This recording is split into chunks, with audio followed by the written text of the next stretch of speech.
Hello kids, welcome to Math Aura by Manju. Today we are going to start the first topic of grade 7, integers. So we have learned in our 5th and 6th grade about different set of numbers. So numbers are divided into different set depending upon their properties. So the first set of numbers we have learned are called natural numbers. Natural numbers are also called counting numbers. They are also called counting numbers. These natural numbers are denoted by the letter N. And they are written in the set form as 1, 2, 3, 4, 5 and so on. We represent these natural numbers using the number line which starts with 1, then 2, 3, 4, 5 and so on. We give arrow mark to one of the end to the right end to represent that there are infinite number of natural numbers. Now the second set of numbers. The second set of numbers are called whole numbers. Why are they called whole numbers? Because it is a set of numbers which has 0 in it. Or we can say this whole numbers is a set of natural number including 0. And these whole numbers are represented by the letter W. The set of whole numbers, we write it as 0, 1, 2, 3, 4, 5 and so on. This number line of whole numbers is drawn in this way, which starts with 0, 1, 2, 3, 4 and so on. So we are representing again with arrow on the right end. Then coming to our topic. Our topic, which is our set of integers. What was the need of these integers? These integers were very important because we need few numbers to represent the positions like the depth of the sea, yes, the loss in our financial efforts or anything like that. So to show that negative part, we require these integers which are collectively having both positive and negative numbers.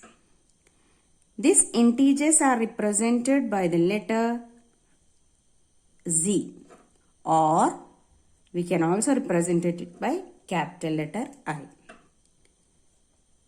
The set of integers are starting with the dots to show there are infinite negative numbers, and we write it negative 3, negative 2, negative 1, 0, 1, 2 and so on. Now how does the number line look? Now see, in this number line we have the arrow given on the either side to show that both the positive and negative numbers are infinite. Now the middle value will be always 0, which is a neutral one. To the right of 0 we have the positive numbers, and to the left of 0 we have the negative numbers.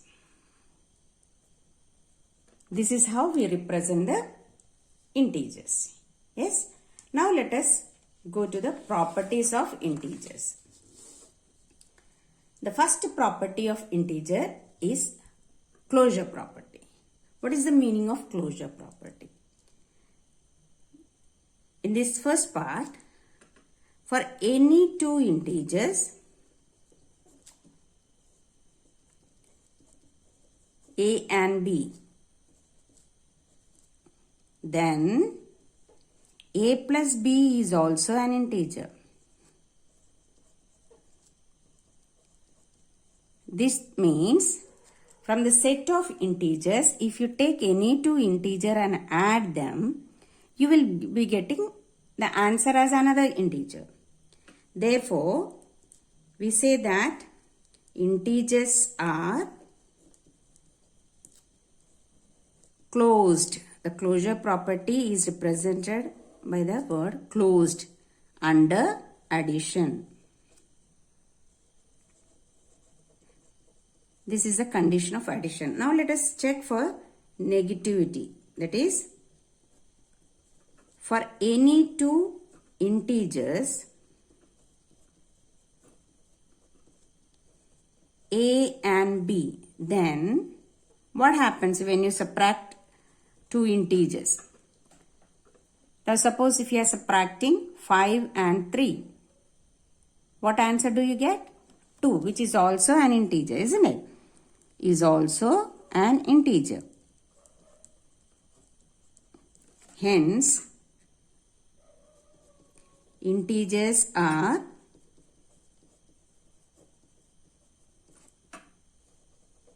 closed under subtraction. Now coming to our second property, commutative property. Now here again we are checking for addition and subtraction. Here we take two integers like the previous one. For any two integers a and b, then a plus b is equal to b plus a. What does this mean? That means when you add if you change the order of the numbers, the result will be the same. 3 plus 5 will be equal to 5 plus 3. Hence, now you can check with an example also. Hence, this shows integers are commutative under addition. Commutative. You should pronounce it properly. Commutative property. Okay. Commutative under addition. The same thing when you check under subtraction. For any two integers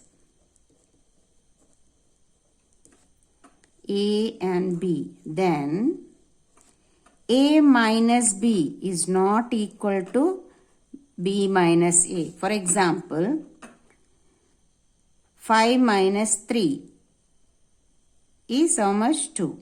The same thing if you write 3 minus 5, what will you get? It is negative 2. Are they equal? One is positive, the other is negative. So they are not equal.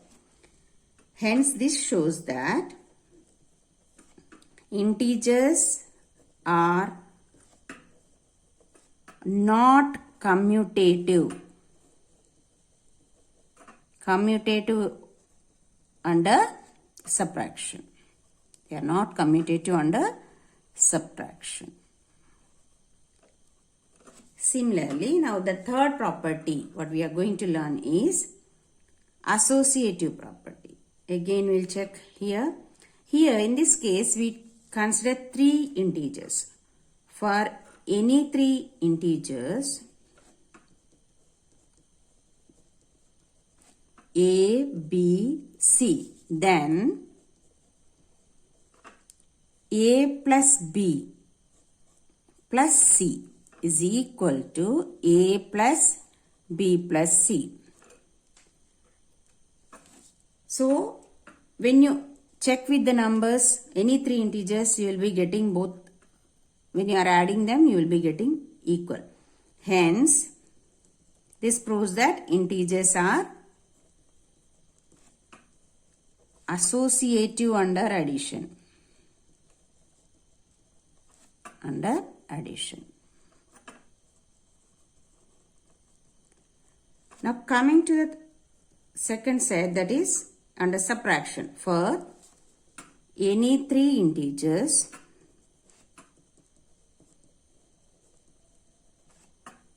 ABC. This ABC, don't get confused. These are representing the numbers. So you can put any value in this and check.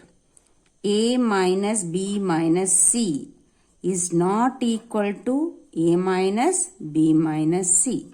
So like the example what I gave here when you are substituting the values, you will be getting different answer on the either side.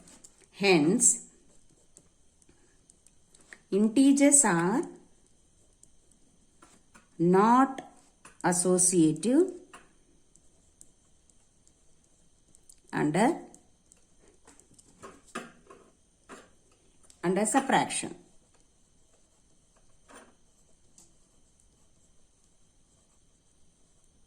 Hope you understood. Okay. The next important property what you are going to learn is additive identity. What is the meaning of additive identity? So here the explanation for this is for any integer A, then A plus 0 will be equal to 0 plus A, which is equal to A. That is nothing but when you are adding 0 to any number, you will be getting the number itself as the answer. Therefore, the important thing what you have to note here, it is 0 is called additive identity. This is the important thing to remember.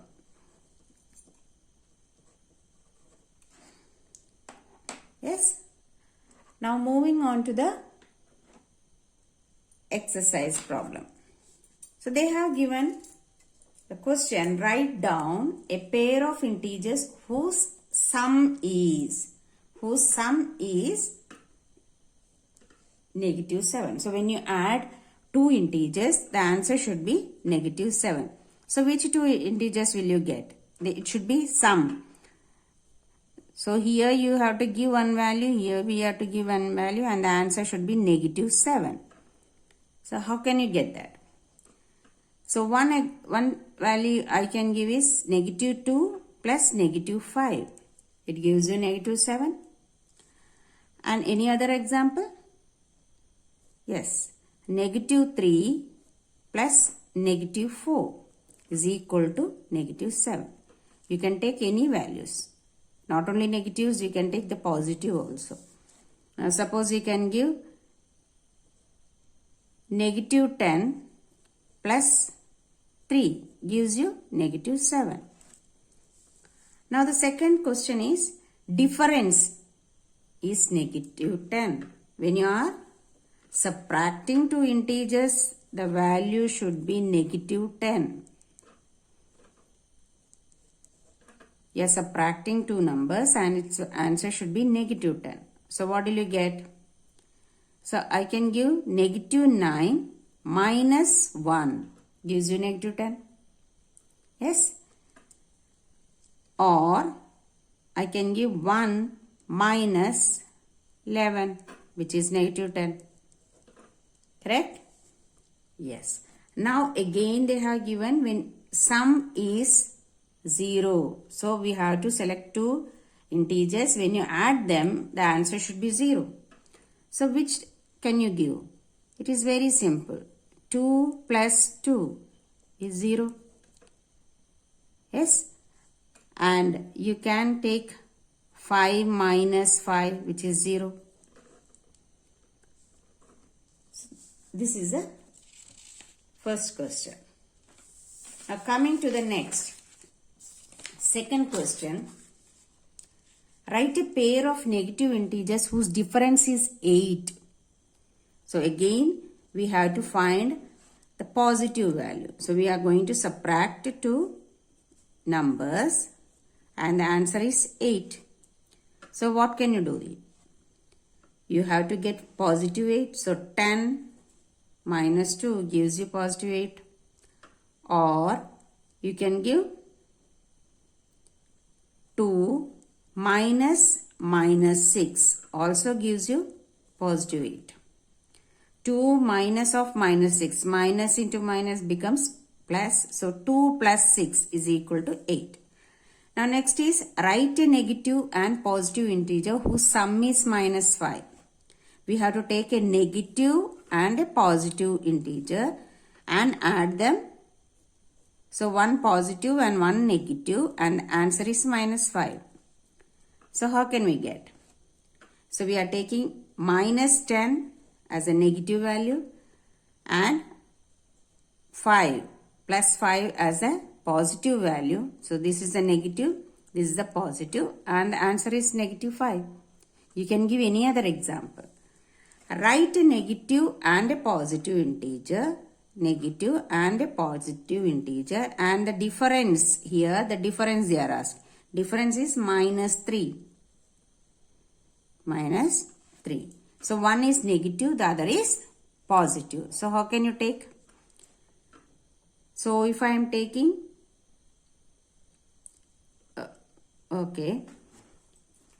negative 1 is minus 1 I can take, and here negative minus of 2 plus 2. This is a positive. So minus, so this becomes minus 1 minus 2, which is equal to minus 3. Okay. Now coming to the third question. Here in a quiz, team A scored minus 40 plus 10, 0, and team B scored 10, 0, minus 40. In this 3 successive rounds. Okay, which team scored more? Can we say that we can add integers in any order? So how can we do this? So let us separate this. Team A. What are the scores of team A? Minus 10, minus 40, 10 and 0. Team B. Team B, what are the scores? 10, 0 and minus 40. So what is the value, final value they have scored? Minus 40 plus 10 gives you minus 30. Minus 30 plus 0 gives you again minus 30. Now here 10 plus 0, 10. 10 minus 40, again it gives you minus 30. Now what is the first part of the question? Which team scored more? So what can you answer here? Team A and team B scored equally. Scored equally. So can we say that we can add integers in any order? Yes, we added negative 40 plus 10 and again 0. We got it minus 30. Here we added 10 plus 0 first and again we added it to the negative 40 and you got. So we can add it any order, in any order. Yes, integers can be added in any order. Can be added in any order. Yes. Now coming to the last question. Fill in the blanks to make the following statements true. Minus 5 plus minus 8 is equal to minus 8 plus. So what is missing? Both sides it is equal. So just check the value. So minus 5. Which property is this? We can interchange the space order of the numbers and add. So that shows commutative property. Then here minus 53 plus dash gives you minus 53. What is that? 0. So this is additive identity.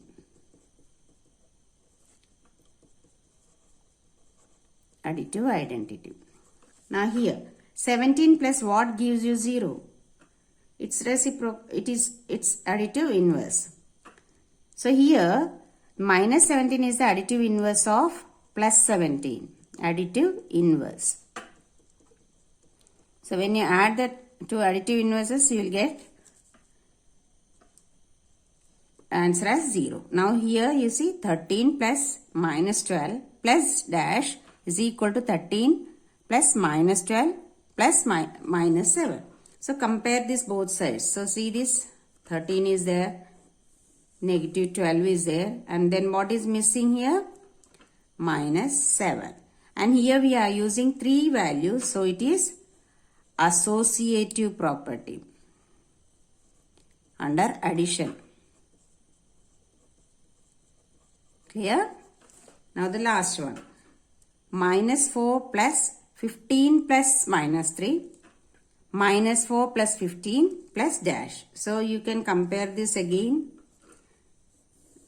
So which value is missing here? Minus 3.